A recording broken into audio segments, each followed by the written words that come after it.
ক্ষমতাচ্যুত প্রধানমন্ত্রী শেখ হাসিনার ছেলে সজীব ওয়াজেদ জয়কে অপহরণ ও হত্যা চেষ্টা মামলায় দণ্ডপ্রাপ্ত আমার দেশ পত্রিকার সাবেক ভারপ্রাপ্ত সম্পাদক মাহমুদুর রহমানের জামিন মঞ্জুর করেছেন আদালত। ঢাকা মহানগর দায়রা জজ আসামস জগলুল হোসেনের আদালত জামিন মঞ্জুর করেন। মাহমুদুর রহমানের আইনজীবী জানান, মিথ্যা মামলায় দেয়া সাজার বিরুদ্ধে আজ আপিল করা হলে আদালত আবেদন গ্রহণ করেন এবং জামিন আবেদন মঞ্জুর করেন। এক্ষেত্রে তার কারামুক্ত হতে আর কোনো আইনগত বাধা নেই বলেও জানায় আইনজীবী।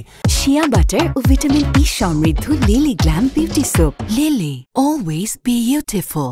জয়কে অপহরণ এবং হত্যা চেষ্টার মামলায় গত বছরের 17 আগস্ট আদালত আমার দেশ পত্রিকার সাবেক ভারপ্রাপ্ত সম্পাদক মাহমুদুর রহমান ও সাংবাদিক শফিক রেহমান সহ 5 জনকে 7 বছরের সশ্রম কারাদণ্ড দেয়।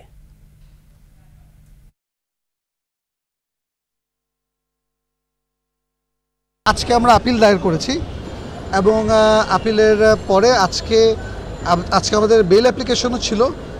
বেল অ্যাপ্লিকেশন শুনে মাননীয় আদালত উনি জামিন মঞ্জুর করেছেন।